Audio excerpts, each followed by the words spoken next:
Ngibingelela abaqotshwa, ngibingelela izikhonzikazi, amalunga nabafundikazi nababonisi nebandla lonke likaNkulunkulu eliphakathi kwalendlu.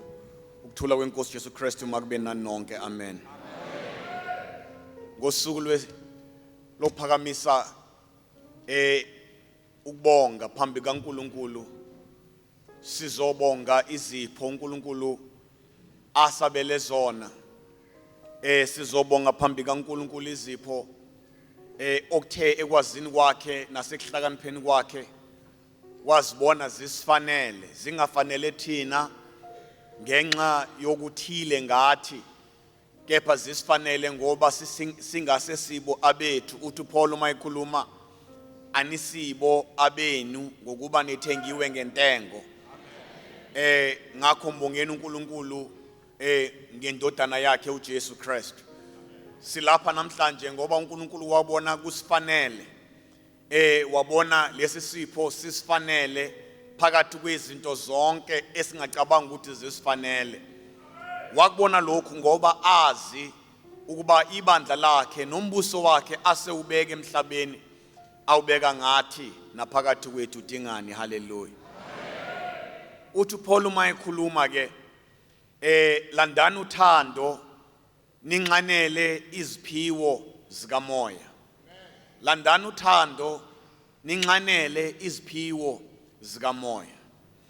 Thanda ukuthi uma ngiqala sisenkonzweni sisuke enkonzweni ekseni yemkhuleko sikhulekela izipho zikamoya oyingcwele ngokuhlukahlukana kwazo. Kubalekile ukuba umuntu nomuntu okholwayo nanoma ekholwaphi umuntu nomuntu okholwayo aqale ngokuqonda nokwazi ukuthi ayikho into uNkulunkulu ayenza ngaphambili kusukela ekusungulweni komhlaba kuzoza ekusungulweni kwesivumelwano esisha eseza ngoJesu Kristu. Ayikho into uNkulunkulu ayenza nayiqala ngaphandle kukamoya oyingcwele. Eyintweni zonke uNkulunkulu ayiqala, ngamanye amazwi singathi uGenesis isiqalo siqala ngomoya oyingcwele. Uthi uma ufunda umbhalo uqala kaGenesis uthi umhlaba wawuyiqenge, kwakungekho lutho, kwakuthule kungekho lutho, kungekho kuphila. Ebese ethi umoya kaNkulunkulu waya wehla wahlala phezu kwamanzi. Kwase iqala uNkulunkulu the process of creation. Nendalo yonke yaqala, kepha andu kuba qale konke uNkulunkulu wathumela qala umoya wakhe oyingcwele. Uma uJesu ezoza uNkulunkulu wathumela qala umoya oyingcwele. Ingelosi kaNkulunkulu uma ikhuluma noMaria imtshela ngokuzokwenzeka kuyena, ithi umoya wophezulu konke, umoya oyingcwele kaNkulunkulu woza ukusibekele amandla ophezulu konke, ayakusibekela lokhu oyokuthwala ngaphakathi kwakho kuyakuthiwa kungokuyingcwele kaNkulunkulu. Ungakaqali iministry kaJesu, ungakaqali umsebenzi kaJesu, kwadinga ukuba kuhambe ngaphambili umoya kaNkulunkulu oyingcwele. uNkulunkulu ekwenzeni konke kwakhe nasekubumbeni, njengoba abumba umuntu oqala uAdam wambumba ngomhlabathi, umhlaba ayesewakhile, emva kwalokho waphefumula umoya kuye. uJesu wayengeza nanoma engayiphi enye indlela. uNkulunkulu lokhu ayefuna ukwenza wayengakwenza nanoma ngayiphi indlela. Ngakho ukuvela, the advent kaJesu wayengavela nanoma ngayiphi indlela. Kwakungenasidingo sokuthi azalwe enyameni, kodwa saba khona isidingo ngenxa ye-destination aya kuyo, nomsebenzi okumele awunqobe enyameni, kwakumele avele ngenyama. Kodwa uma ezawuvela ngenyama kwangadingi ukuthi kuze kukhulele umuntu wesimame ebesevela uJesu. uNkulunkulu in his infinite wisdom wayengenza nanoma ngayiphi indlela yokuthi lesi sidalwa afuna ukuba sivele. Kodwa uNkulunkulu wenza ukuba avele enyameni njengomuntu, njengabantu.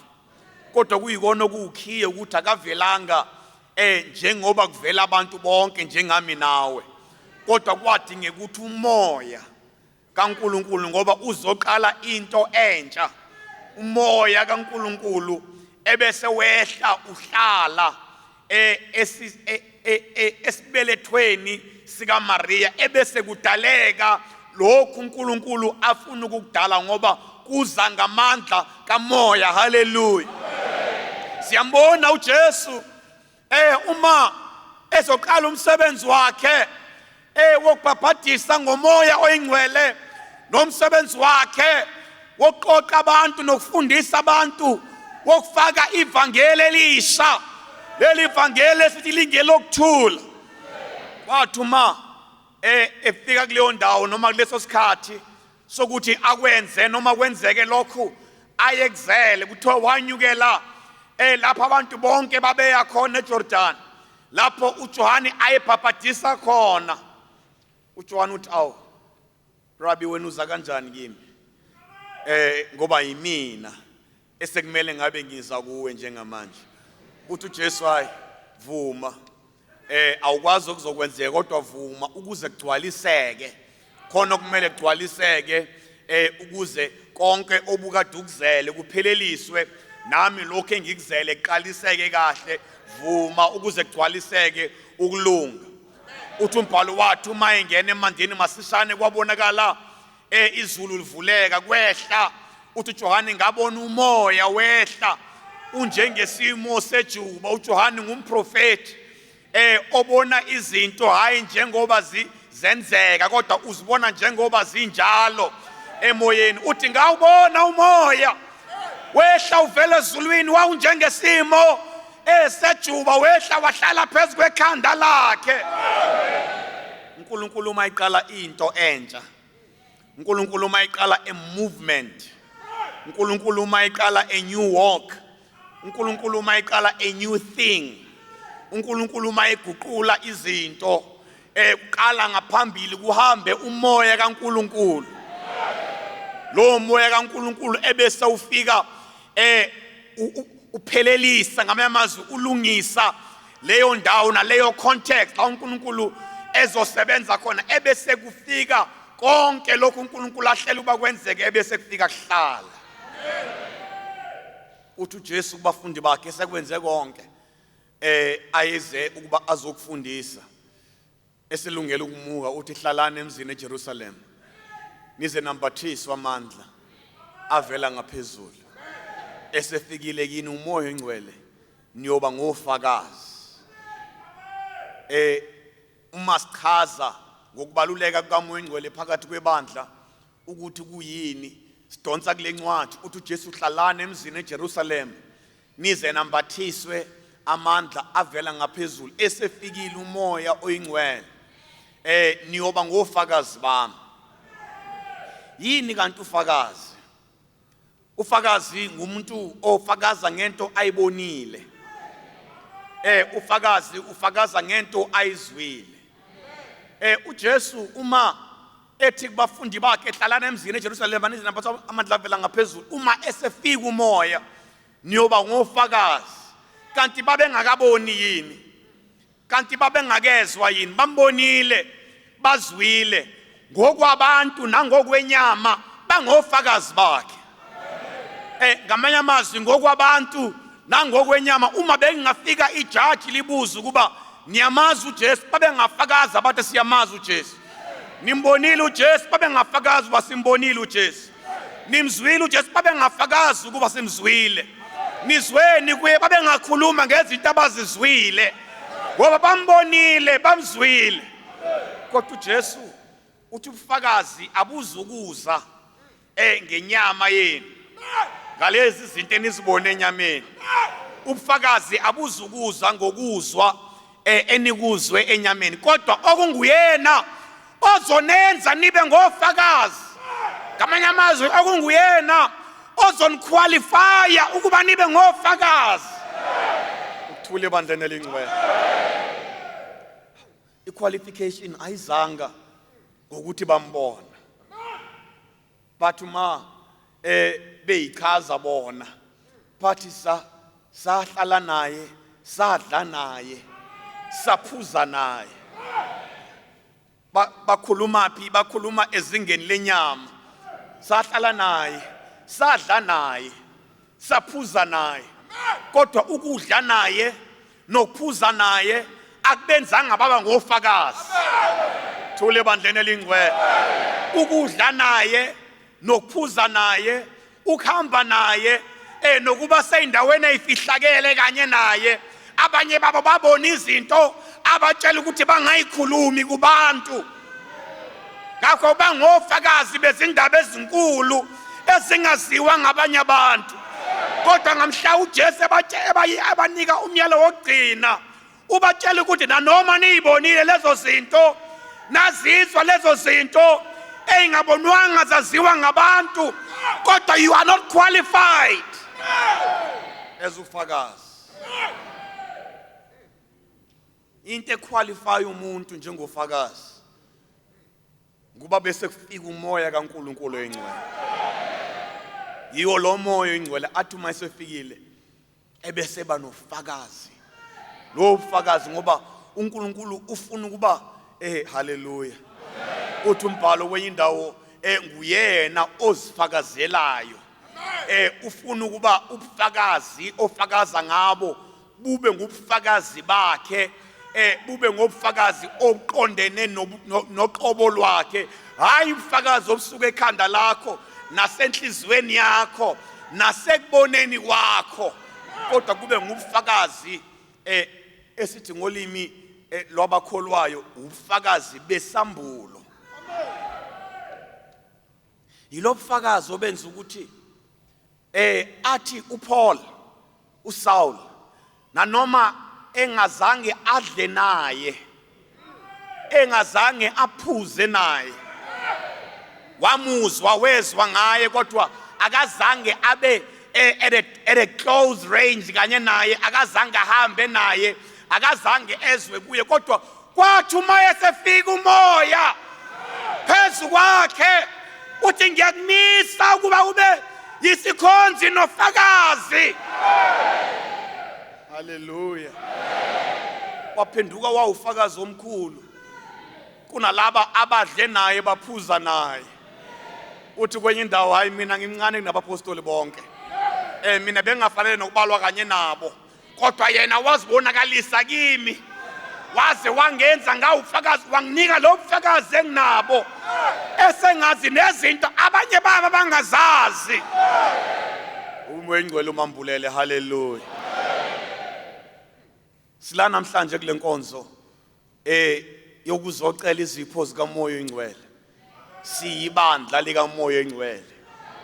Ngithi ayikho into uNkulunkulu ayiqalayo, ayikho into uNkulunkulu ayisekelayo, ayikho movement uNkulunkulu ayenzayo engazange athumele qala umoya oyingcwele.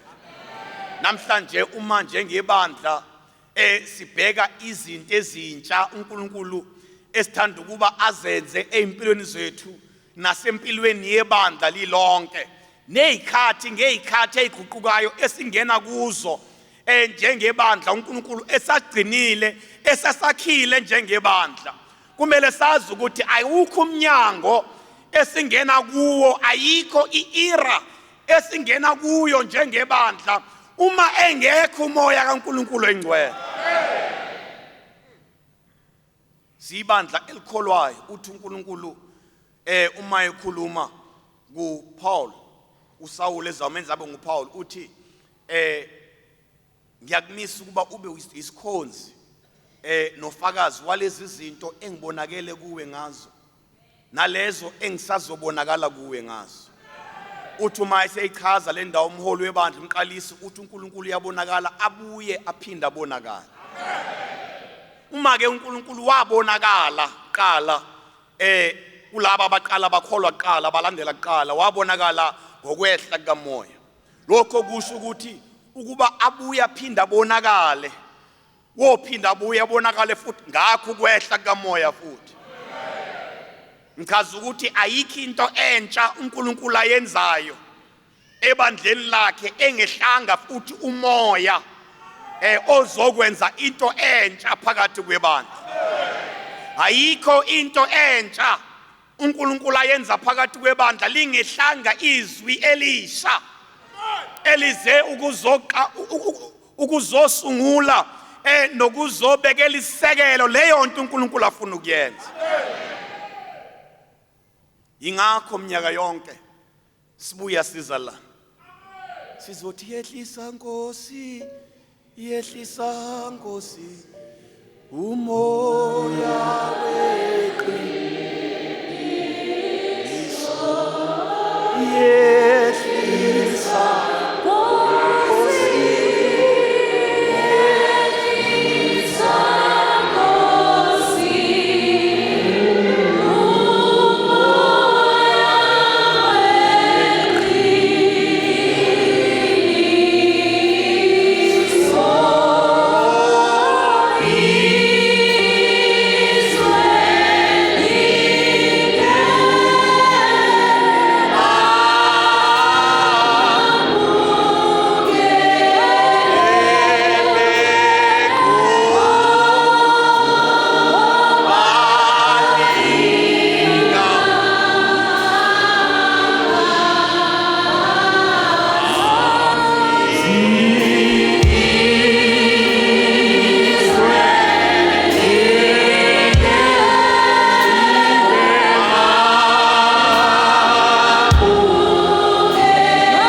njalo phakathi kwalomhlangano minyaka yonke njengesekelo salo uNkulunkulu ahamba ngaye phakathi kwethu ngaphambili. Wasifundisa ukuba umoya kaNkulunkulu ugcinwa kanjani, umoya kaNkulunkulu ucelwa kanjani, umoya kaNkulunkulu unakekelwa kanjani. Wasifundisa ukuba umoya kaNkulunkulu ngenxa yokuba sisenyameni umoya kaNkulunkulu uyadinga kuba njalo siloku sibuya simcela. Usifundisa ukuthi uma ungenayo umoya kusho umbhalo uthi uNkulunkulu angebanike yini isipho sika Moya Ngcwele abacelayo na. Usifundisa ukuthi uMoya Ngcwele uyacelwa. Usifundisa ukuthi uprofeta kuyacelwa. Usho njalo uPaul mayethi landani uthando ninxanele iziphiwo zika Moya ikakhulu kuba ni prophet. Ngamanye amazwi uma ekhuluma ngokunxanela uPaul ukhuluma about a desire okumele umuntu abe nayo. We must have a desire your prophet. Namhlanje uma siza phakathi kwebandla sizovuselela that desire lokho kunxanela kokufuna uprofeta. Basibi ngabi nje kuphela ibandla uzathi uPaul uma ekhuluma kungesikho ukuthi uyarenka izipho zika Moya kodwa uthi ngoba mkhulu lo profetayo kunalo khuluma ngezilimi, mkhulu lo profetayo. Uma ethi lapha kuba seFesu nakhiwe phezu kwesisekelo sabapostoli nesabaprofeti, uthi ngayamazo profetayo uyalakhela ibandla. Usho njalo kumaKorinte uthi uprofetayo uyalakhela ibandla kodwa okhuluma ngezilimi uzakhela yena ngoba ukhuluma ulimi olungaziwayo usemkhulekweni. Kodwa oprofetayo uyalakhela ibandla ngoba lokho akuprofetayo kwakha ibandla likaNkulunkulu. Haleluya, haleluya, haleluya. Mambela amaKorinte 14 ufunde ku verse 3.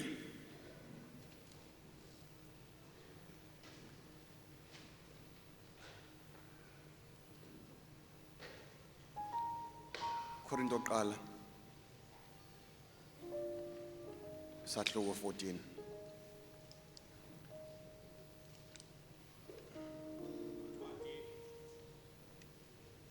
Ncwadi yabaseKorinte chapter 14 evesini lesithathu Uqale kwelesibili u2. kwelesibili. Yebo.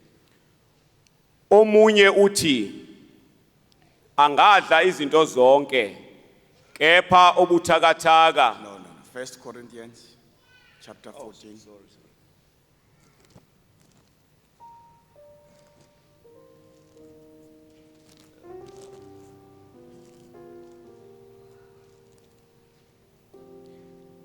abaseKorinte bokuqala chapter 14 Yebo. evesini lesibili.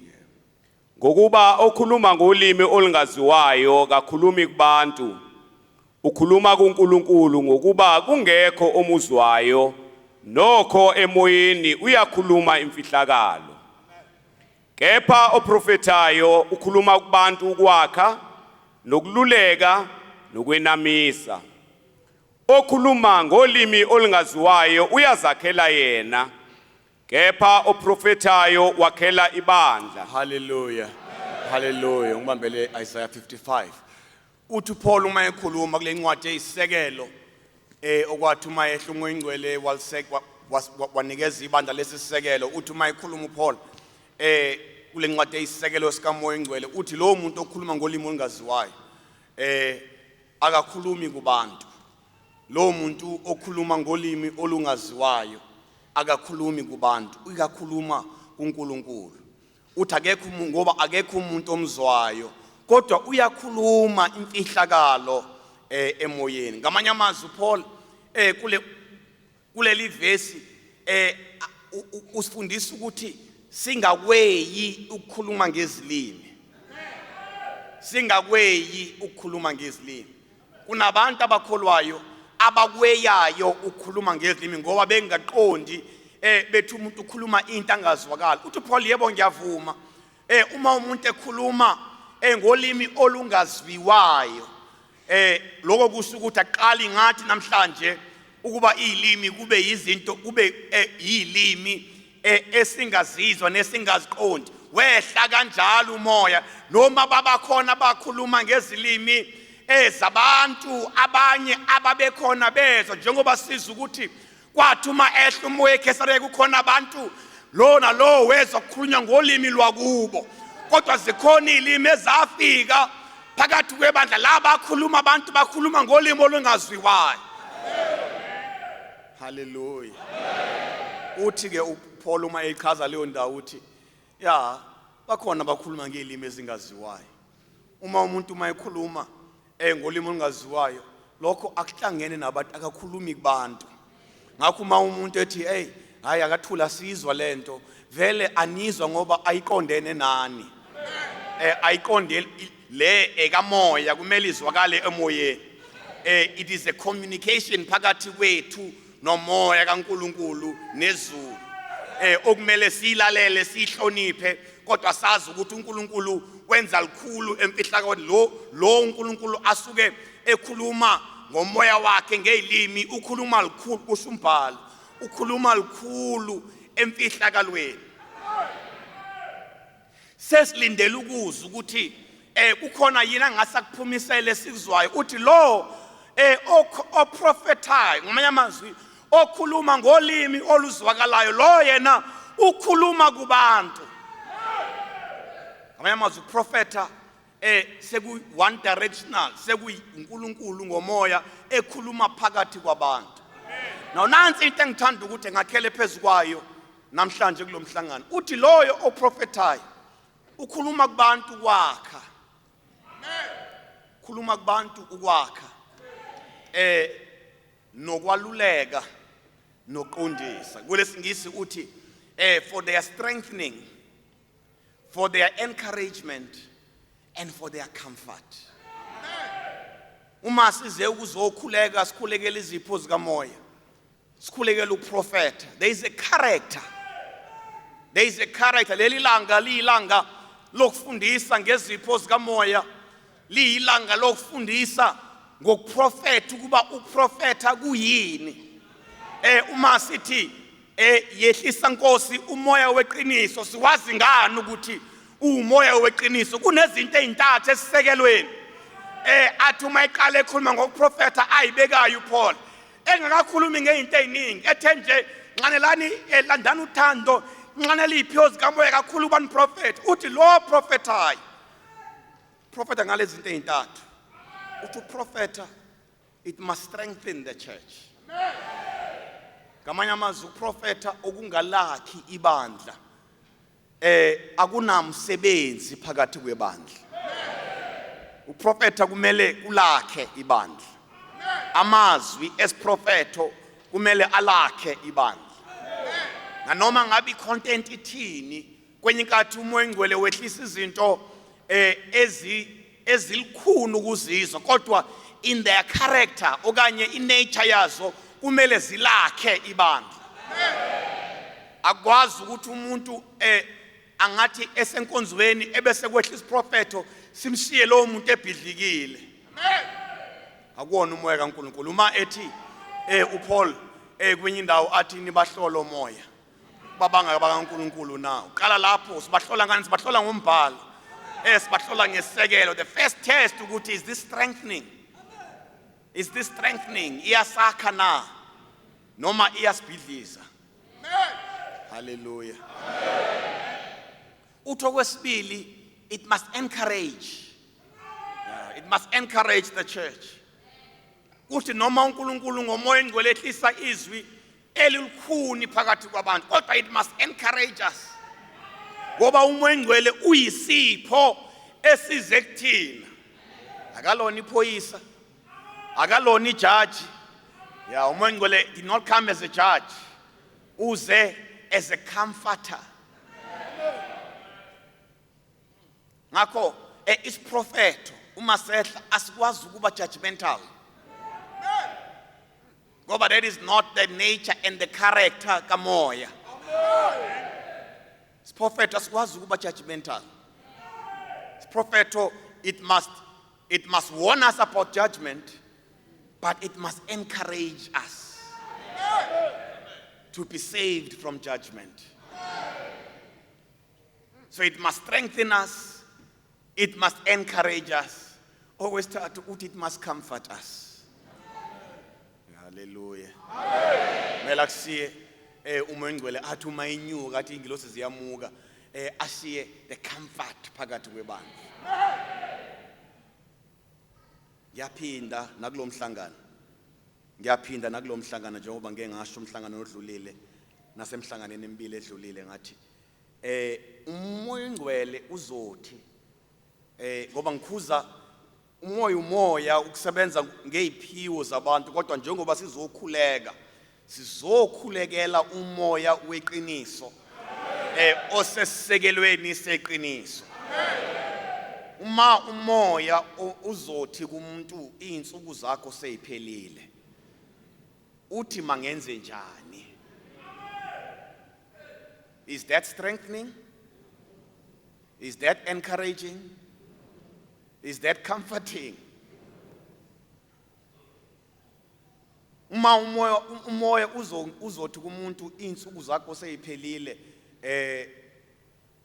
ebese ugcina lapho. Angisho ukuthi umoya mangasitshela ukuthi izinsuku iphelile mase iphelile, kodwa uma uzongishiya lapho ebese ungishiya ngilenga, kumele ngenze njani? Ngithenge ngonyaka ophelile umoya ngcwele mawusho ukuthi uma kukhona kumele ngikulungise lapha. But what is the benefit? What uma uNkulunkulu eze ngalesi sipho ukuzongakha nokuzongiphilisa nokuzongikhulisa spiritually, what is the benefit? Sikhona izinto ukuthi uma umoya ngcwele kuthiwa wehlile ebese ngibikelwe bese ngiyathula ngilalele ngithi angijaji umoya, kodwa umsebenzi wami uqondisa umoya kaNkulunkulu. Ngila kulelizwi kaNkulunkulu elehla ngoPaul athi lo oprofetayo ukuprofeta uma kumiwa ephambi kwebandla ekumele lo profetayo akhulekele umoya wokwakha akhulekele umoya wokuqondisa akhulekele umoya wokududuza Nkosi ngizocela ukuthi uma ungisebenzisa ngingane into zonke kodwa ngizocela ukuthi uma ungisebenzisa strengthen the church strengthen the church strengthen the church don't give us false hope umoya awungasinikeza ithemba elingekho kodwa umoya mawusinikeze ithemba ngokukhona ngoba umoya uyakwazi okukhona awusinikeze ithemba ngokukhona kodwa ungasinikeze ithemba ngokungekho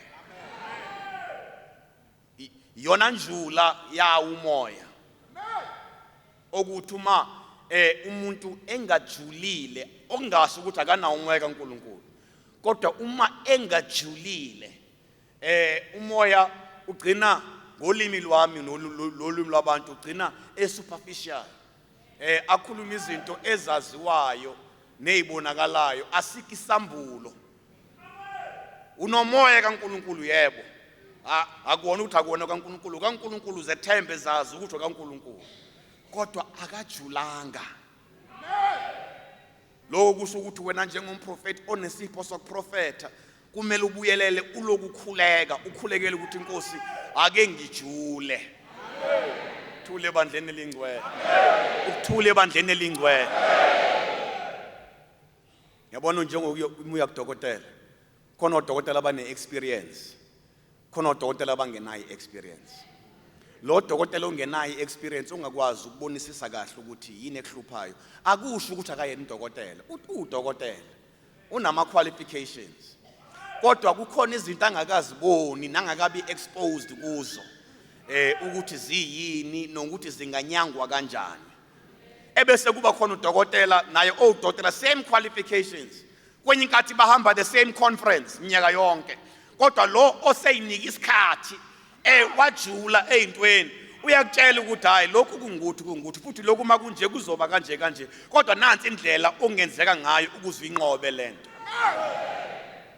two doctors same certificate maybe same university but the difference is the depth sizokhulekela ukujula sizokhulekela ukujula ukuthi uNkulunkulu angasenamisi ngokungekho asithokose kodwa futhi angasithusi ngokungekho hallelujah hallelujah hallelujah now the biggest test beyond ukuthi umoya must strengthen umoya must encourage umoya must comfort yebo Isaiah 55 Ncwadi kaIsaiah chapter 55 verse 1 verse 11 yeah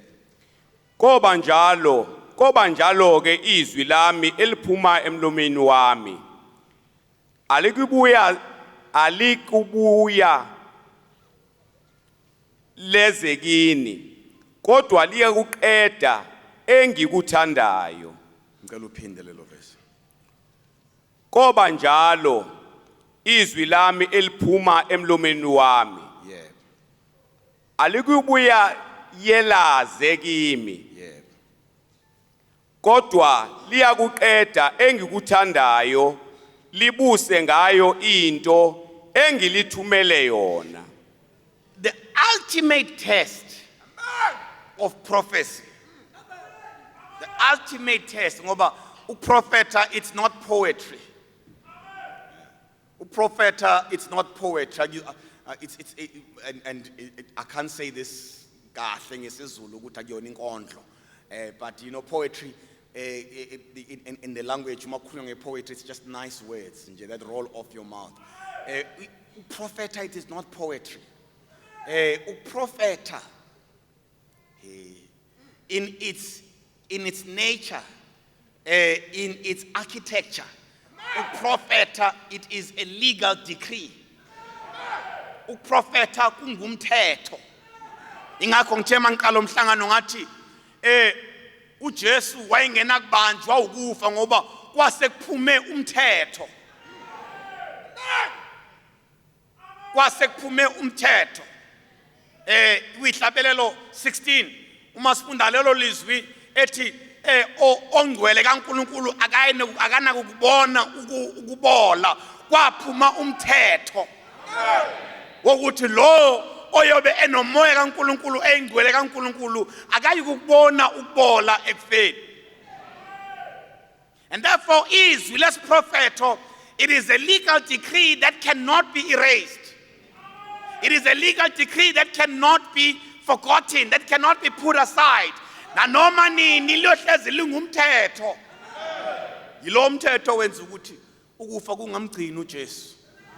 Ngoba kunezwe lithi lo akana ukubona ukubola. Nakakwazi umuntu ukuthi afe nokufa ebona to go quiet, it is the beginning. But the execution of death, it is the corruption of the body. Ukuthi umzimba ubole uzuphele. That is the process yokupheleliswa kokufa. Uma ke ngena lo okunezi lomthetho elilotshwe empilweni yakhe nasemzimbeni wakhe lithi lo akana ukubona ukubola kuphi ukufa lapho. And therefore there was a legal decree. Now namhlanje izwi nezwi lesiphrofeto elehlayo, it is a legal decree. Okukuthi ngolunye ulimi it is a covenant. A covenant is an agreement. It's beyond just a contract. A covenant is an agreement that comes through a relationship. Uma uNkulunkulu engena esivumelwaneni nabantu njengoba angena esivumelwaneni noIsrael, nanjengoba angena esivumelwaneni nathi, a covenant, wangena into something that is irrevocable. Ayinakuguqulwa, ayinakushintshwa, ayinachibiyelwa, iyoba njalo njengoba esilo. Now isekele kulombhalo Isaiah 55 kusho umprofeti uthi izwi lami libuyele emuva lize kepha liyakufeza lokhu engilithumele kona. How do we therefore know ukuthi liyizwi kaNkulunkulu? Noma sekulisikomfortile lasiqinisa, strengthened us, las encourage us, but how do we know for sure ukuthi liyizwi kaNkulunkulu? Ukuba ligcwaliseke. It cannot be called a prophecy uma ingagcwaliseki. Lokho kubeka isindo esikhulu kulono muntu othi ngumprofeti, angathi othi lo muntu okuthiwa ungumprofeti. Kubeka isindo esikhulu ukuthi uma usoke wama phambi kwebandla kwathiwa sanibona zingilosi, sanibona zingilosi, sanibona zingilosi esingcwele inkosi mayibusise, sanibona zingilosi, sanibona zingilosi,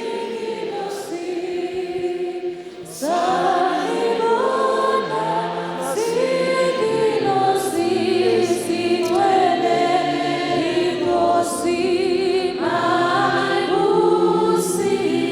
Ebese ivuleka indebe zomlomo wakho kungasho wena. That is the disclaimer. Kamoya oyingcwele wathi uma ufika phakathi kwethu waqala ngedisclaimer uthi kusho namandla kusho umoya oyingcwele. Akusho wena, kusho namandla kusho umoya oyingcwele. Konke okulandelayo emva kwalokho ngumthetho. Konke okulandelayo emva kwalokho kuyicontract. Kuyisivumelwano phakathi kwezulu nomhlaba. Ngamanye amazwi konke okulandela emva kwalokho kuba kusho namandla kusho umoya oyingcwele. Kufanele, kumele, kuphoqelekile uba magcwaliseke. Bathi abantu esintweni babekhuluma ngenkosi bathi umlomo ongathethi imanga. Uma sibuleke esintweni sikhuluma ngoNkulunkulu sithi ungumlomo ongathethi imanga.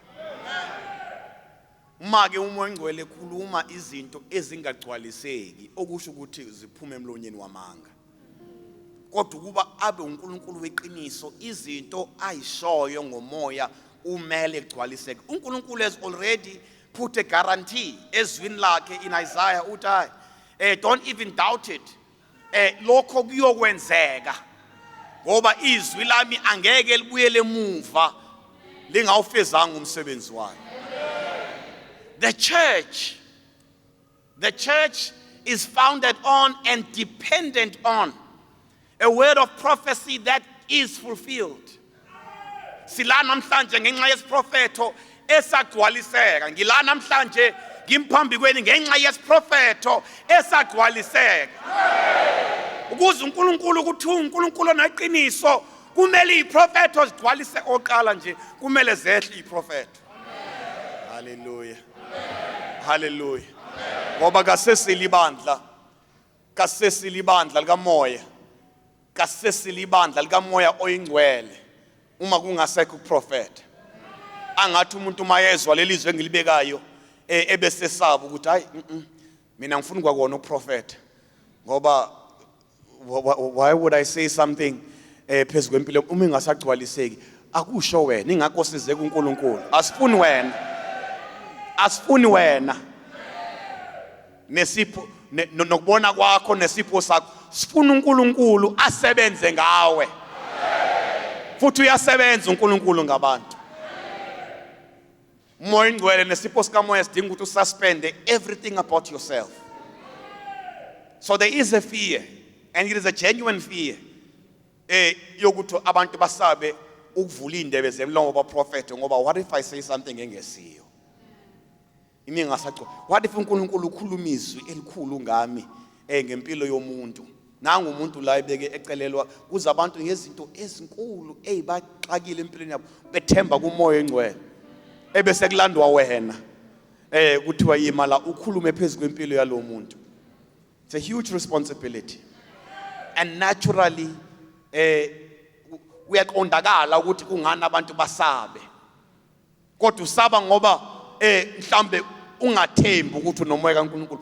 Uma unomoya kaNkulunkulu ngisho thi uvuswa phakathi kobusuku ngo11 thiwa nasi isimo sisibi ungabe usashintsha ne-night dress noma namapijama salusuza njengobunjalo nanka amalunga asekhona sicela isipho sikamoya ongcwele uvuka ungazi nokuthi kwenzekani ume ngomoya ongcwele ngoba akukhulumi wena kukhuluma lo ongaphezulu othuma ekhuluma izwi lakhe njengokusho. Funde Ezekiel 37 njengokusho kwakhe ukuthi lelizwi alibuyele emuva lingawufezanga umsebenzi wakhe. Umprofeti lapha ya uEzekiel uNkulunkulu wamthatha esibonakalisweni uthi umbhalo uthi ngabona eveli kugcwele amathambo. Yebo. Ncwadi kaEzekiel chapter 37. Yebo. Isandla sikaJehova saba phezu kwami, sangiphumisa ngomoya kaJehova, sangibeka phansi ngaphakathi kwesigodi, sona sasigcwele amathambo. Okokuqala nokubalekile ngaphazamisa ukuthi akuyena nje owayiphumela nowayibonela, uthi isandla sikaJehova esasiphezulu kwami. Size la ukuzokhulekela ukujula ekuprofetheni. Ngifuna ukuma nje ekuprofetheni. Kumele isandla sikaJehova sibe phezulu kwakho njengomprofeti. Nomoya kaNkulunkulu kube yiwo oqhubayo nokhiphayo la uyosebenza khona nokhuluma khona kube ngumoya kaJehova ophezulu kwakho. Ngoba uma kungesona isandla kaSikaJehova kungewona umoya kaJehova uzokhuluma into engesiyo. Ngize phakathi kwalomhlangano umhlangano uyasetshenzelwa. Hayi nje kuphela ngokulunga ukuthi ube muhle ugqoke kahle nento zonke, kodwa it takes a lot spiritually. I invest a lot spiritually ukuthi inkosi akungabi mina konke ofuna ukukhuluma phakathi kwabantu ngiholele kuloko ofuna ukusho ngiholele embhalweni ofuna ukukhuluma ngayo kodwa uma sewukhuluma kungabi ngimina okhulumayo kube nguwena okhulumayo ngoba every single word ehla phakathi kwebandla kumele ibe ingxenye yale contract uNkulunkulu ayehlisayo ebandleni okumele igcwaliseke kumele kube umoya kaNkulunkulu kumele kube umoya kaNkulunkulu size la sizokhuleka akukho la utholakala khona noma siyentabeni sisuke siye kuJehova akukho kwenye indawo la utholakala khona kula la sikhuleka khona silibandla sicela ukuba beka isandla sakho phezulu kwami ngingumprofeti wakho thela umoya wakho phezulu kwami ngingumprofeti wakho uthi ngabona engibeka phakathi kwesigodi esigodini kwake khona amathambo yebo wangidlulisa ngakuwo ngokuzungeza bheka ke ayemaningi kakhulu ebusweni besigodi futhi bheka abomile kakhulu lapho wathi kimi ndodana umuntu angaphila lawa mathambo na ngase ngiphendula Nkosi Jehova wena owaziyo haleluya ngingaphazamisa uthi uma esekubone konke uNkulunkulu wamnikeza ukubona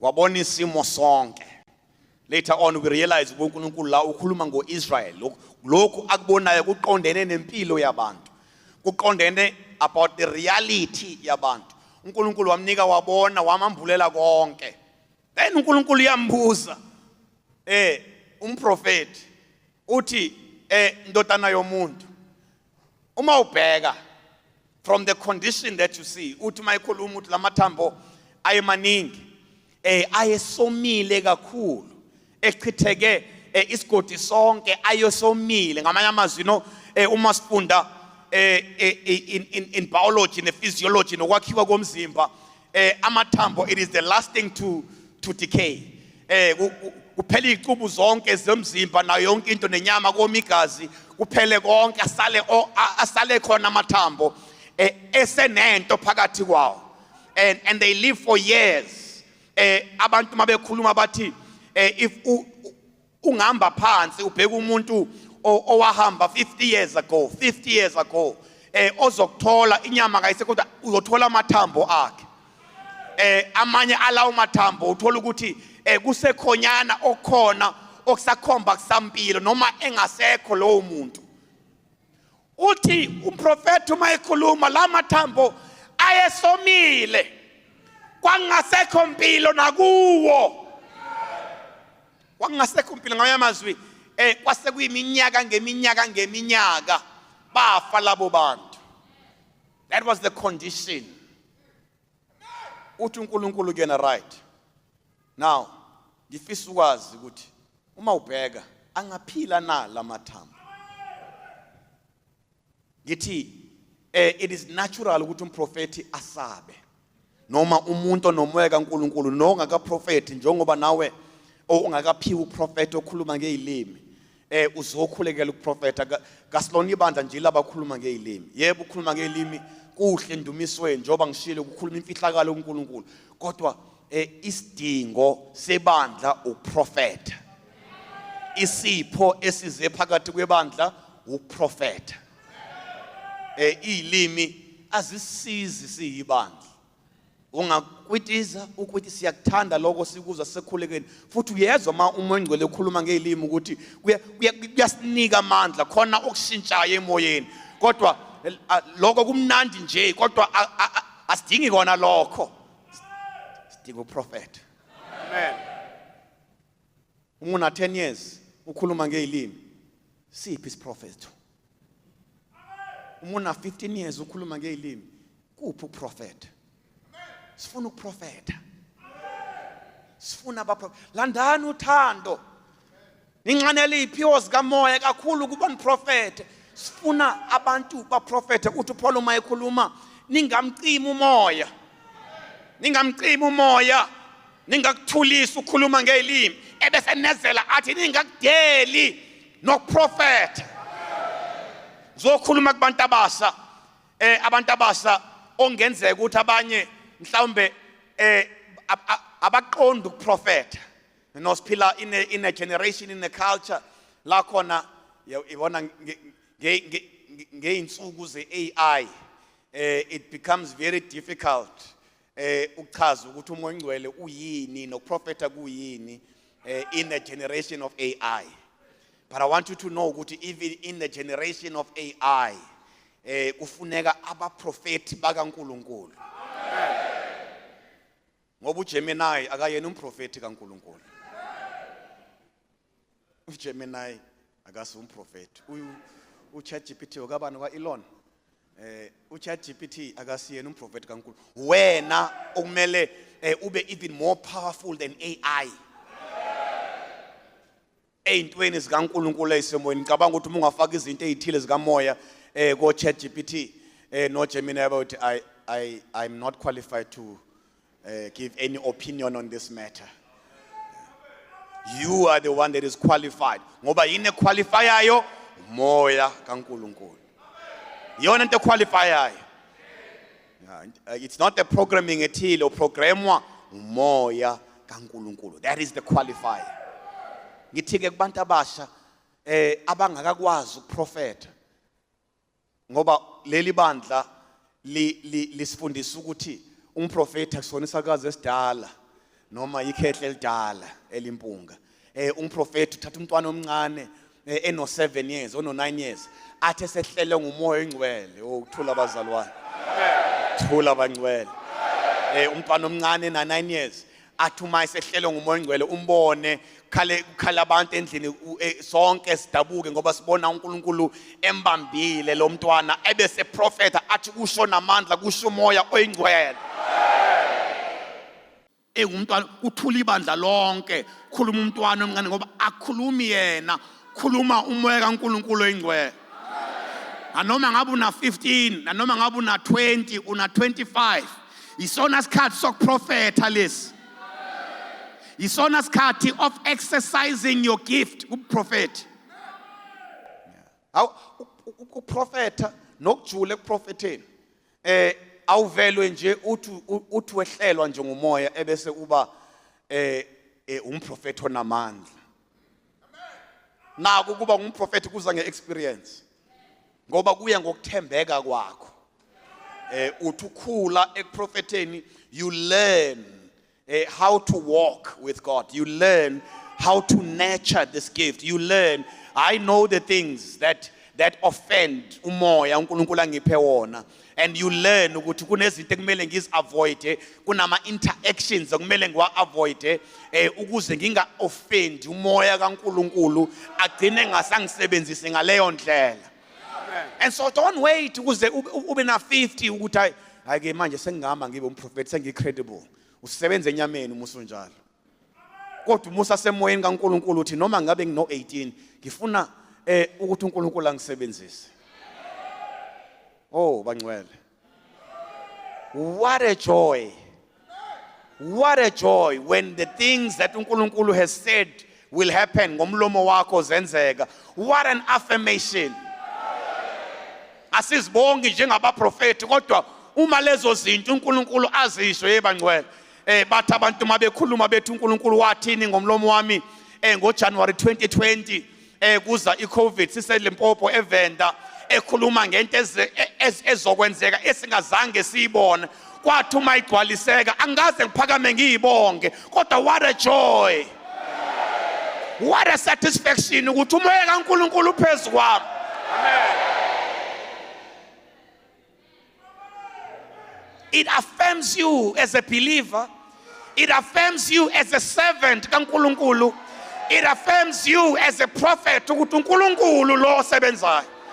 Akuzona zonke iprofeto eyogcwaliseka manje. Azona zonke iprofeto eyogcwaliseka masishana. Ongasho ukuthi akuzona iprofeto. Lesiprofeto nalomsebenzi uNkulunkulu awumbulele Ezekiel umkhombisa amathambo okuneminyaka ngamanye amazwi icondition yabantu okuneminyaka yabakhona uthi now I want you to tell me, do you think ukuthi lamathambo angaphila? Umprofeti akazi nothing Ingakho abaprofeti babulawa endulo ngoba kwakubheke ukuthi bakhulume okuvela kubo nokuvuna abantu nokuvuna amakhosi. Kodwa ngoba umprofeti akahlangene naleyo nto, uma ebizwa ukhuluma lokho umoya kaNkuluNkulu akhulumayo, athi uso umoya oyingcwele. Uthi umprofeti, Nkosi nguwena owaziyo. Oh sovereign God, you alone knows. You alone. Uwe wedwa owaziyo. Yebo, kwelika 4. Lapho wathi kimi, yazisa phezu kwamathambo lawa. Usho kuwo ukuthi, mathamba omileyo, izwani izwi lika Jehova. Njalo isho inkosi uJehova kuwo amathambo lawo. Bheka, ngongenisa kini umoya niphile. Ngobeka imisipha phezu kwenu. Ngivuselele phezu kwenu inyama. Nginisibekele ngesikhumba. Ngibeke umoya phakathi kwenu niphile. Niyakwazi ukuba nginguJehova. Hallelujah. Uma umprofeti eyibeke einyaweni zikaNkuluNkulu nasekwazeni kaNkuluNkulu ukuthi Nkosi nguwena owaziyo, then the word of God becomes unstoppable. Then the word of God becomes unstoppable. Uma umprofeti engabaza, they stop the word of God. Sikhule sifundiswa lokho namanje sifundiswa lokho ukuthi uma umuntu kukhona ukuthi umuntu isipho sikamoya sesifikile nesokuprofeta sesifikile, kodwa ngoba engakabi naleyo confidence spiritually esazingabaza, umuntu uyalivimba izwi. Ngoba bazalwane, as we've said over the years, and I want to repeat this ukuthi akuwona umlingo, it is not magic. Uma uprofeta uyezwa nawe ukuthi angiphumisele, ukuthi angikhulume. So it is not something where you are suspended. Of course, kuya ngamandla kaNkuluNkulu afikile ngaleso sikhathi. Kwenye inkathi awuzucabanga nokucabanga, you don't even know ukuthi kwenzekani, uvele akhulume ngeindebe zakho umoya kaNkuluNkulu oyingcwele.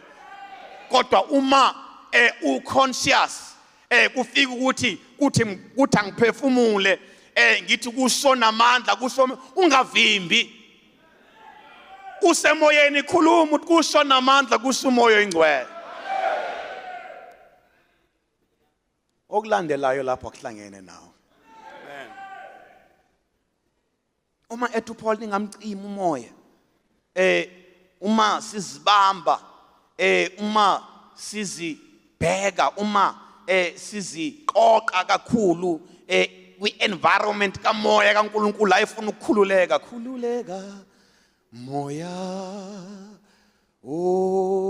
oyingcwele lena ngeya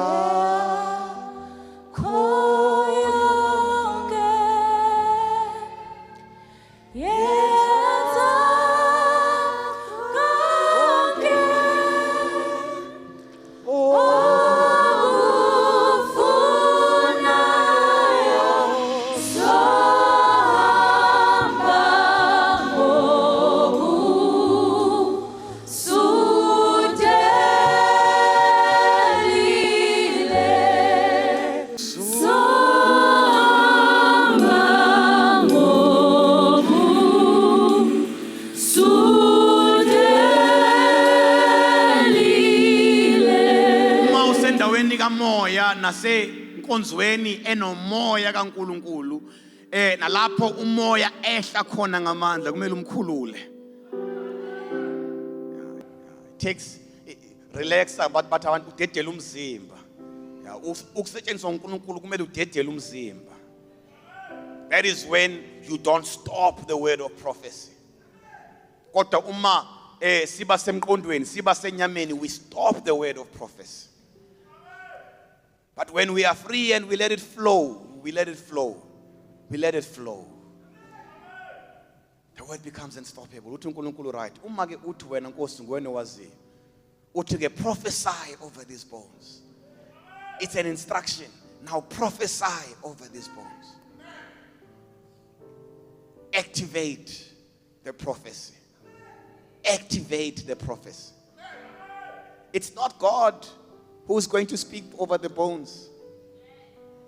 It is the prophet who must speak over the bones. Ekhona uNkulunkulu. Uyena owehlisa izwi. Kungani sidinga abaprofeti? Ekhona uNkulunkulu, uyena owehlisa. Kodwa uthi kumuntu, prophesy over these bones.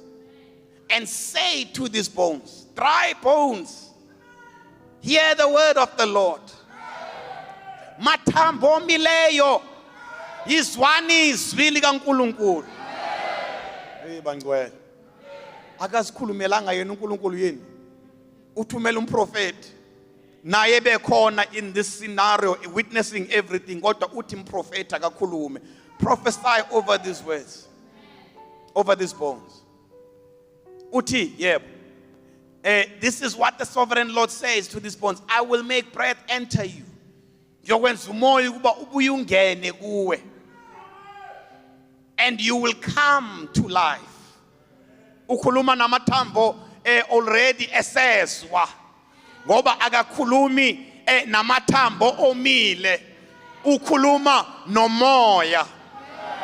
Uma sikhuluma emoyeni, ukhuluma phezu kwamathambo omile, kepha ukhuluma nomoya ngomoya. Sikhuluma okomoya ngomoya. Uthi izwani ngiyakuletha I will attach tendons to you and make flesh come upon you, and I will cover you with skin. I will put breath into you, and you will come back to life. Then you will know that I'm the Lord. Hallelujah. Lezi zinto esizikhulekela izolo. Lezi zimo abazalwana abantu abaphakathi kwazo ebesizikhulekela izolo. Yebo siyakhuleka ngokuphiwa uNkulunkulu and we intercede. But sidinga izwi lesprofeto. Njengebandla we cannot do without prophecy. We cannot do without omunye ngibambele first Timothy. Ake ngithole emalungeni. Ilunga nje ezophakama lingibambele first Timothy chapter 1. We cannot do without prophecy. Yebo qhubeka nayo ngicela uyiqedele ngoba sengiyasuka la.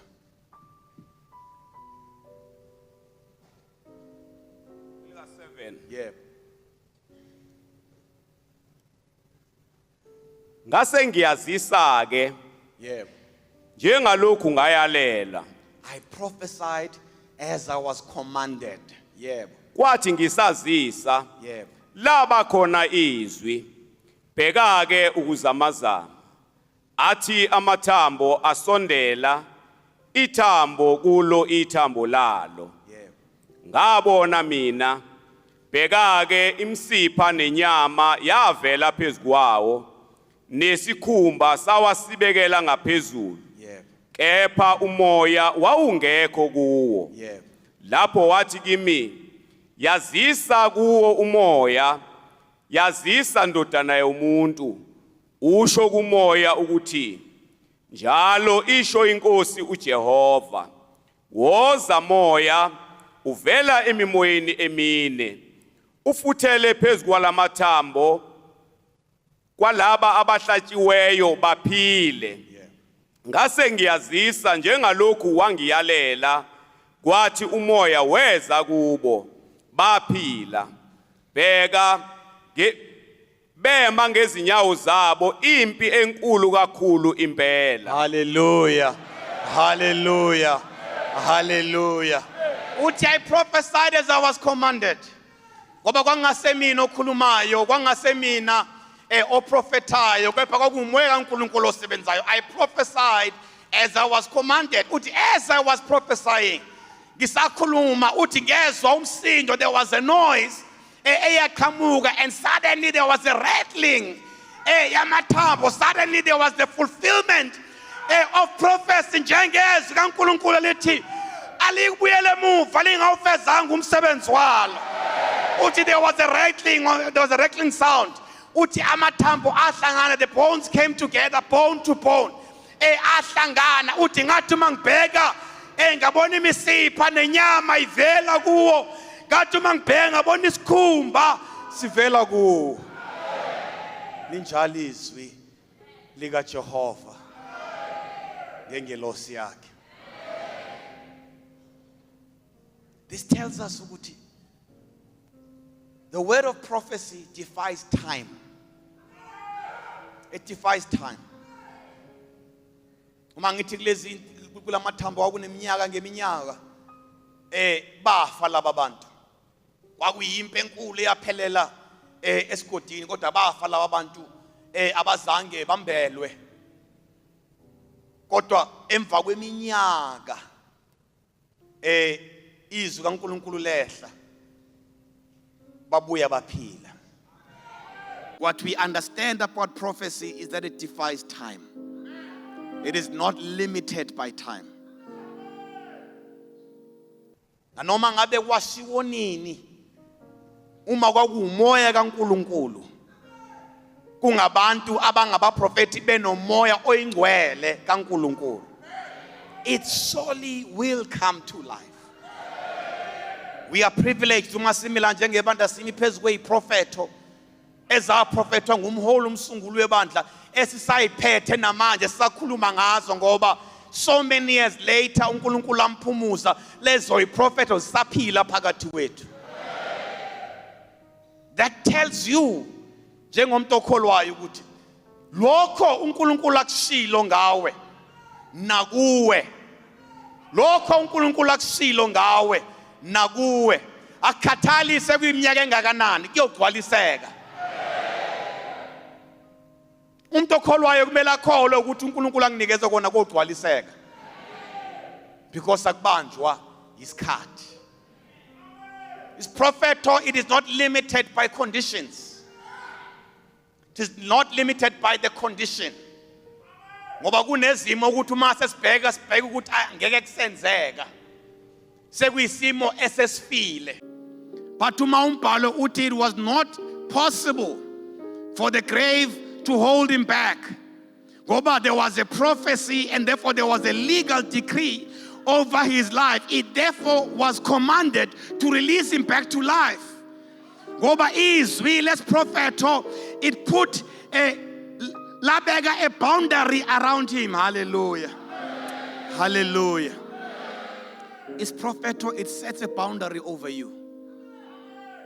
Yeah, ukuthi noma ngenzekani kodwa uma kunesprofeto esehlile kuba ne boundary nomkhatho ukuthi ke aweqila usathana ke yeqila ngoba kunezwi kaNkulunkulu okumele ligcwaliseke. uJesu mayisethuneni kwangenzeka konke wabethelwa wathukwa wakhafulelwa wophikazi waphuma umoya wakhe kodwa kunezwi ayengeka leqe usathane lokuthi lo akanakubola. We may not even see it, but there is the boundary kuleli bandla. There is a prophetic boundary kuleli bandla ukuthi ibandla lingadlula ezintweni zonke njengoba lidlule ezintweni zonke, lingadlula ezimweni zonke njengoba lidlule ezimweni. Ubuholi baleli bandla badlula busayodlula ezintweni eziningi njengoba namanje budlule, kodwa there is a boundary, a prophetic boundary, angeke aleqe uSathane, because it is law. Lithi ilunga malikhuluma einsukwini eziphambili likhuluma ngoJob ukuthi uNkulunkulu wathi mayemvumela uSathane ukuthi ayithinta inyama kaJob, kodwa wabeka a boundary, wabeka umkhatho wathi kodwa la ungeqi. This is law. You can do anything and everything and he won't even know what's happening to you. You won't understand what is happening to him, kodwa la ungadluli. It's propheto. Izwi lesprofeto livela kuNkulunkulu elehle ngomoya kaNkulunkulu. It puts that solid boundary that governs what happens la emhlabeni. It relates back to ezulwini. It governs okwenzekayo ukuthi nanoma kungenzekani bangcwele, nanoma kungenzekani ubuholi baleli bandla ngeke buphele. Anoma ngenzekani. Ngachibiyelwa lokho kushintshwe lokho kodwa ngeke buphele ngoba basekelwa ngesiprofeto. Nalo uNkulunkulu aqala ukukhuluma ngaye waphinde wabeka isikhonkwana washayelela ngesiprofeto. Nawe phezulu kwempilo yakho ufuna isiprofeto. Balekile ukuthi uNkosi uthini ngami, utheni ngesimo sempilo yami. Propheto siyafunwa. Yeah. Akuyona nje kuphela into esilandela ngoba naku izimo zinzima empilweni. Kumele umoya ongcwele ukhulume phezulu kwempilo yakho kungenzeke lutho, kodwa akakhulume. Hayi hallelujah. First Timothy chapter 1. Awuzame lapha ku18. Siyafunda incwadi kaTimothy wokuqala. Uma likhona iverse ka18. Yeah. Isahluko 1 verse 18. Ube nokukholwa nenhliziyo emhlophe abayilahlile abanye bafelwa ukukholwa. Yebo. Verse 20. Ufunda phi manje? 18, qala ku18. Verse 18. Yebo. Lo myalo ngiyakunika wena mntanami Timothy. Yebo. Njengokuprofethiweyo phambili ngawe ukuba ulwe ukulwa okulungileyo ngakho. Ngicela uphinde. Verse 18. Lo myalo ngiyakunika wena mntanami Timothy njengokuprofethiweyo ngaphambili ngawe ukuba ulwe ukulwa okulungileyo ngakho. Hallelujah. Siyemkhulekweni very soon. Usamile nje lungu. Uthi uPaul ukhuluma ngesimo esinzima. uPaul ulungiselela ukuhamba. Ulungiselela ukuhamba uPaul. Ulungiselela to hand over. And he's handing over a big church. Yasefeso. A big church, a powerful church. And he's handing it over to a young man. He's not qualified. He's not qualified to lead this church. The Ephesus church is one of the most, at the time, it was the biggest church of all the churches. Uthuma uNkulunkulu ebheka phakathi kwabantu okumele abanikeze lo msebenzi emva kokuhamba kompostoli unikeza uTimothy, a young man. And there were people already abasebebona ukuthi hayi seziyasondela izinsuku bathi hayi siyambona nje lokho ehambela elokulandelana no Paul ehamba nompostoli uzenza ukuthi uzoba umpostoli naye ngasemva kompostoli angeke asiphathe thina angeke aliphathe leli bani mhlawumbe uzoya kwabaseRoma mhlawumbe uzoya kwamaGreek namaGalatia hayi la ngoba leli bandla ibandla leyifundiswa leli bandla lebandla lamadoda kodwa uNkulunkulu esembonisile uPaul hayi nje kuphela esembonisile uNkulunkulu esehlisile ngesiprofeto uthi hey ngiyakuyala Timothy mntanami ngiyakuyala Timothy mntanami in keeping with the prophecies that were once made about you, in keeping with the word of prophecy eyehla ngaphambili ngawe sekufika isikhathi sokuba sigcwaliseke lezo iprofeto uthi so that by following them so that by recalling them ngokuyikhumbula lezo iprofeto that you may fight the battle well. Hallelujah. Hallelujah. Hallelujah. Uma umuntu engazazi iprofeto ephezulu kwempilo yakhe akakwazi ukulwa okuhle ngoba akazazi izinto ezishiwo ngaye.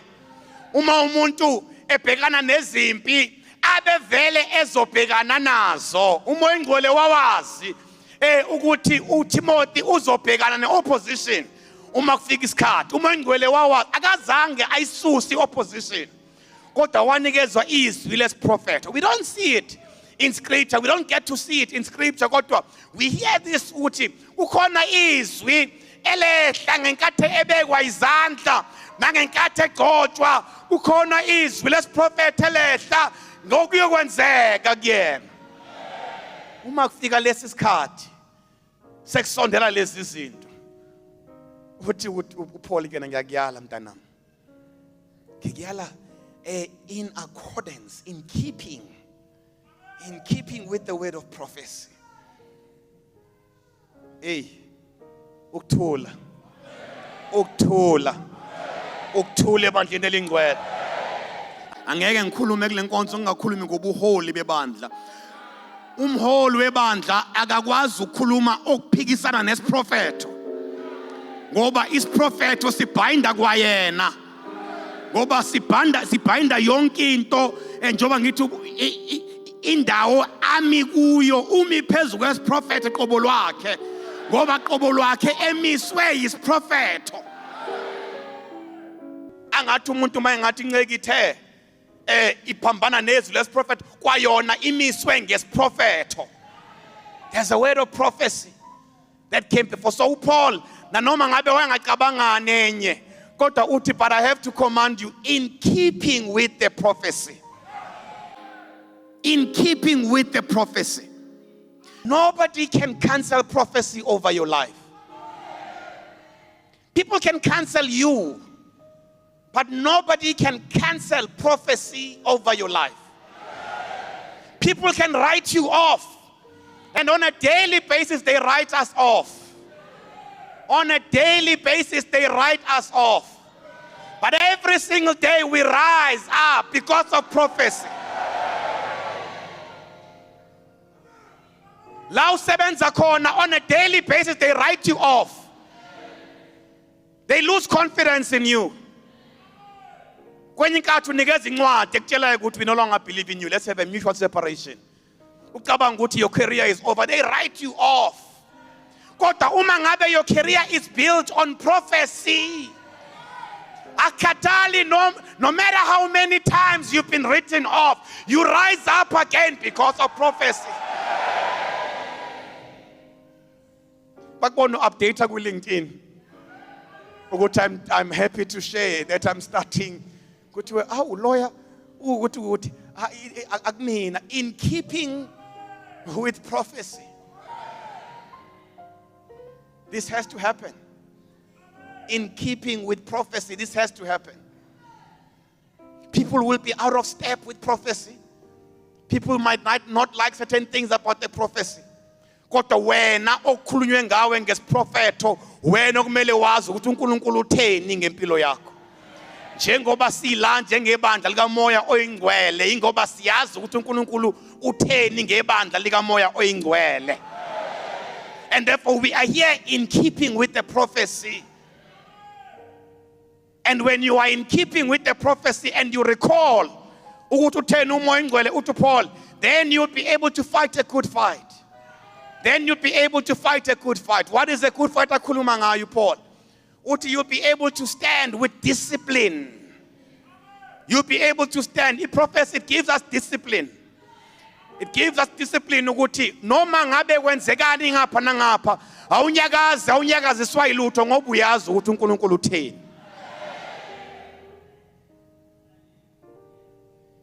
"25 years ago, wawungangithi nje.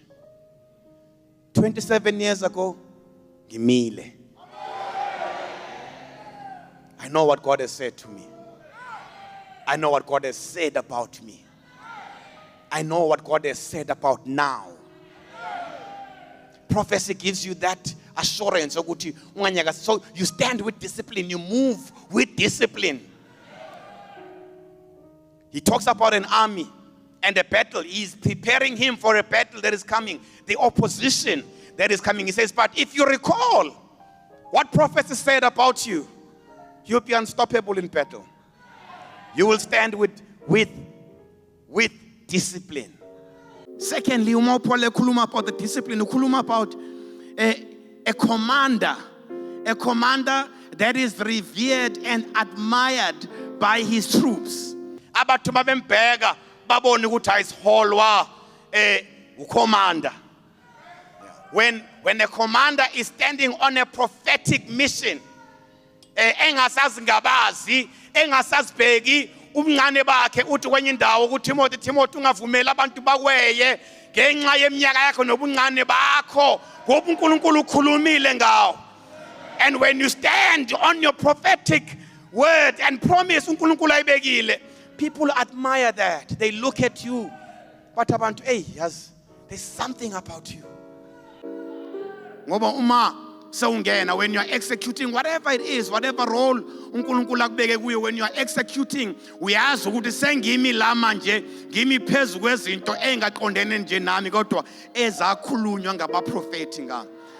Bangcwele, uma ngabe wathola umoya, uma ngabe wathola umsebenzi ngenxa yesiprofeto nomoya engcwele, ikhathi ngekhathi, when you are coming into big moments, big decisions in your career, stand there and remind God ukuthi Nkosi, you know, I'm going to be judged. Uma ngena kule boardroom, I'm going to be judged, I'm going to be evaluated. Kungenzeka ngize ngibe namalimi ngoba this is very intimidating, but I want you to remember, God, I want you to remember, because I haven't forgotten ukuthi ngila ngenxa yeingilosi zakhe zathi ngizoba la.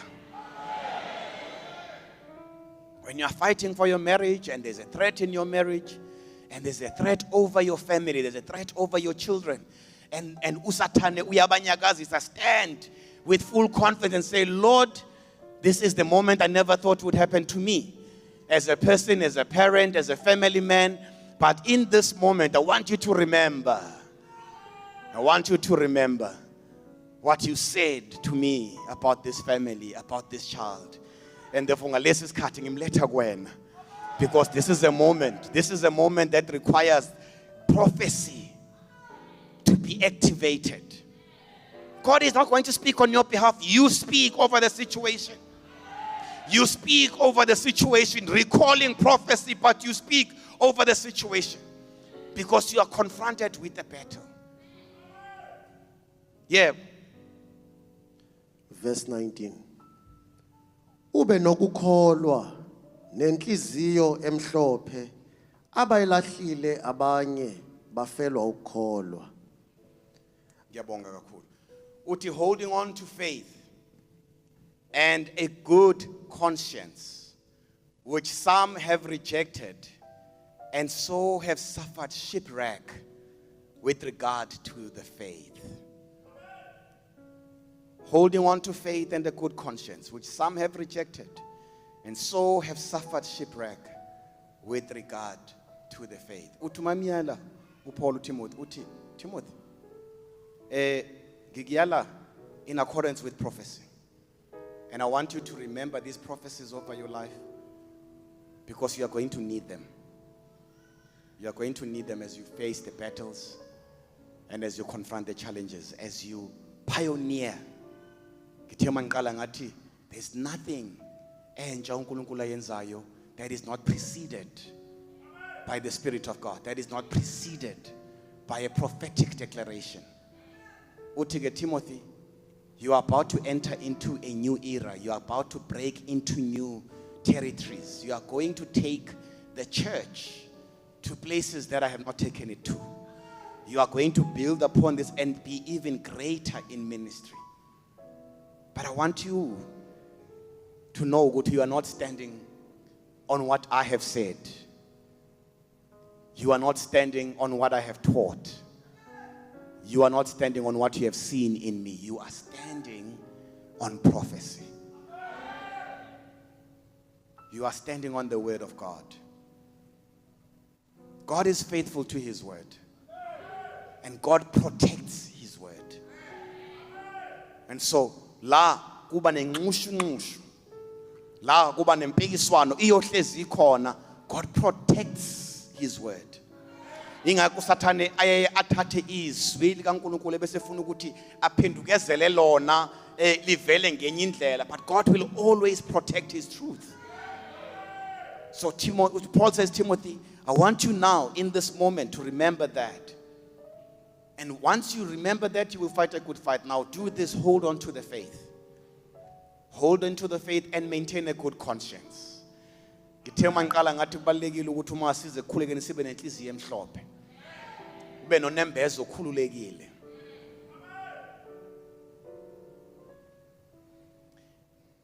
I shared with you some time ago, there were moments where, as we were challenging and fighting for the church, there were moments where we could have done a number of things. There were moments where we could have twisted stories.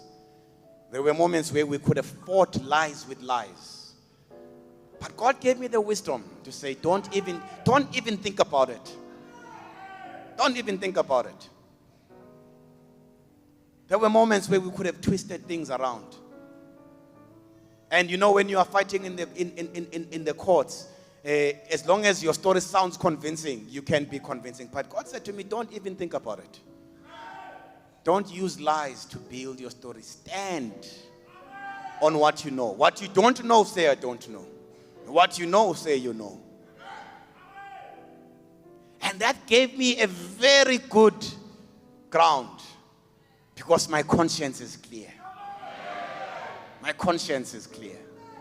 Akukho mzamo, akukho nto. Yingakho yabona uma unenhliziyo nonembezo omhlophe awukwazi ukuzonda umuntu, ngoba awulwi namuntu. Akukho nto oyakhile, yonke into iyinto kaNkulunkulu. Nasezimweni zakho, ngoba Satan is always ready for war. Satan he's always ufuna, ngoba la afike asihlule khona mhlawumbe ngazi masiyahluleka uyazi thina sinike isibopho sokuthula, and so he will challenge you for war, and he wants conflict. Ufuna kubanjwane ngezandla, ufuna kubanjwane ngamagama, ufuna kunqakiswane ngamagama. Bakhona abantu abagudu kulokho bengabakaNkulunkulu, but most of us are not good at that. Don't even try to be something you are not, and try to excel in something that you are. Stand. What has God said to you? So Timothy was not going to argue and debate. Timothy was going to stand on the word of prophecy. It says, in that, fight a clean fight, maintain a good conscience. Blameless. Maintain a good conscience. And do not be like those who rejected the faith, who then went on to suffer a shipwreck in the faith. When people neglect prophecy, when people forget prophecy, uhambe ucwila umkhumbi, uphuka umkhumbi, ngoba uhamba ngokwazi kwabantu. Hambe ukhahlamezeka umkhumbi ngoba uhamba ngokubona kwabantu. Uthi kuPaul, I'm warning you for the last time, as I charge and release you to go further in what God has put in store for you. Don't lose the faith. Don't give up on this prophecy. Don't give up on this word. Don't give up on this contract, spiritual contract. Because if you do, you'll be on your own. And when you're on your own, there's only one destination. You are going to suffer. The church gives up on prophecy, the church would suffer.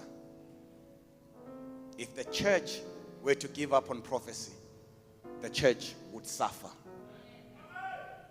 If you give up on prophecy, you would suffer.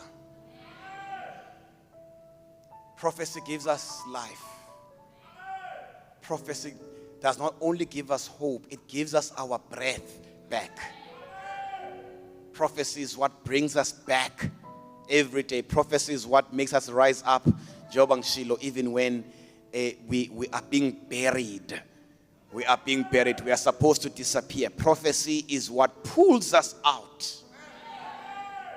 Atu my pegu satanatic. So yena. Because the word of God is alive. As we come before God, sizokhuleka. Ngayehla umoya kaNkulunkulu phakathi kwethu. Ngayigcwalisa indlu yakhe ngezipho ezahlukahlukene. Ngakuthelwa uprofeta phakathi kwethu ngendlela enganqamukiyo. uNkulunkulu abusise ibandla ukuthula makube nani nonke. Amen.